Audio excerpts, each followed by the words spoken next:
1. Mr. Speaker, ladies and gentlemen, it's no surprise that the overall approval ratings for Donald Trump have hit an all-time low, roughly less than 40-30%, and this is the broad-based approval rating system, as well as for specific kinds of very important issues. Things like job security, things like warfare, and the general spend and use of resources. That is to say, specifically the Republican Party and the MAGA voter base who trusted in Donald Trump Season 2 have ultimately been disappointed.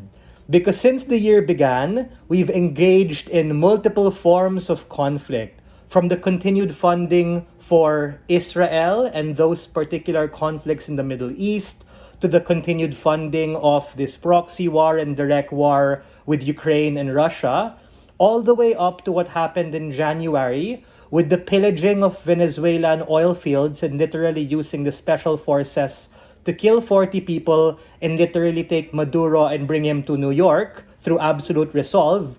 And in the most controversial, very important Operation Epic Fury, where Trump preemptively bombed Iran. And by the way, this was in the middle of peace talks and concessions, literally led to the oil crisis in the Strait of Hormuz, with significant inflation shocking America and the entire world, and the energy crisis we're in that has crippled global supply chains. That is to say, we don't want the Republican Party to get deluded and even more radicalized and tainted in all of these things. Something has to be able to change. Because all of this shit I mentioned is literally and primarily associated with the strongman persona of Donald Trump and all of these crazy things he's posting on Truth Social. So, if the Republican Party wants any sliver of chance to be able to beat the Democrats in the next 2028 electoral cycle, something has to be able to change. Because, as Einstein mentioned, the definition of insanity is doing the same thing over and over again, expecting a different result. I think we have time, and the opportunity cost in which this debate happens is very critical. If Kamala Harris was able to bolster and come up with a campaign in 6 months, we have 2 years, we have every capacity to be able to win. A few things on our side of the house for a good debate. Number 1, yes, it's not an actor motion. It's a value judgment debate with an embedded actor interest, and outside looking in from an average person looking at the American political situation, a significant change needs to be able to happen in order to make sure that America doesn't collapse in our lifetime that can significantly affect the entire world for obvious reasons I mentioned in my pre-oration. They want to be able to wipe the slate clean and have some sort of better kind of capacity to be able to win. We need to understand that the Republican Party, both as a collective and a function of individual candidates, don't like what's happening. To some extent, Vance and his current cabinet, because of the responsibility and duty, are hard-locked in the sunken cost to have to be able to support him, or else that would be considered treason, ladies and gentlemen. Number 2, what do we mean by distance? Simply put, in hard and soft, indirect and direct ways, we're going to be able to prioritize the slates of other candidates. Pick your poison. Vance, given his experience in Ohio, Ted Cruz from Texas, or maybe Rubio or Ron DeSantis from Florida.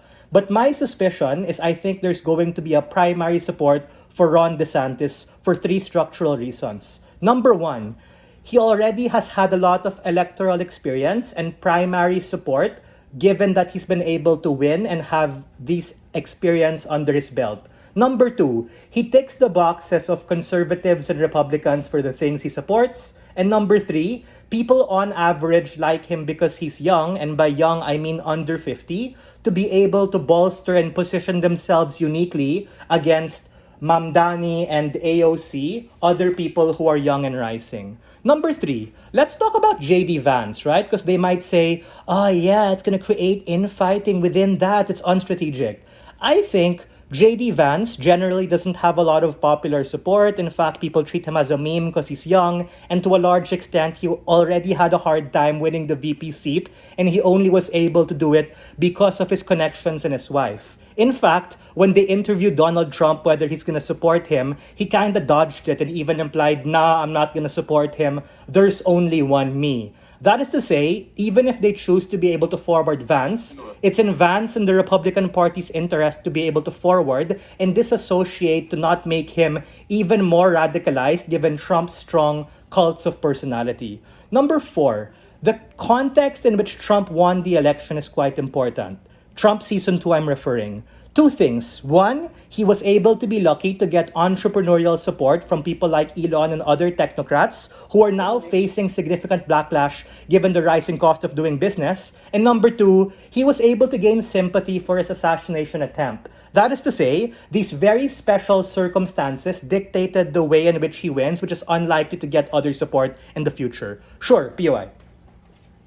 Ron DeSantis went ahead and funneled 150 million and still did not poll at 30%. He had to align with Trump to get a top job in the government. Not necessarily, because I think absent that, Trump has such bad politics, and it's not our burden to defend DeSantis. I'm just giving that as an example. Doesn't fucking matter. Whoever they choose, even if you don't like anyone, they have 2 years to be able to choose someone else, and that person definitely, because times have changed and things are volatile, are probably want to bolster and bootstrap their own campaign as opposed to aligning with Trump, who fucked the world. We think, from the lens of an ordinary person looking at this, whether you're Republican, you think that you're significantly being affected by all of the things he's doing, like fighting against the federal government, doing a lot of layoffs, and ultimately this entire wishy-washy stance joke we've seen over the past 3 weeks. Blockade, no, peace talk. Blockade, no, peace talk. All of these things are significantly contributing to volatility, edging the entire world in terms of what's going to happen, which we think is completely bad. Because at any point you're going to latch on to him, there now becomes a practical and principled burden because you need this money to forward what he wants. Be a dick to Iran, contribute to Chinese hostility, and ultimately make the world a more harmful and deadly place. And for all of these reasons, we are very proud to open this debate and stand on side proposition. Thank you.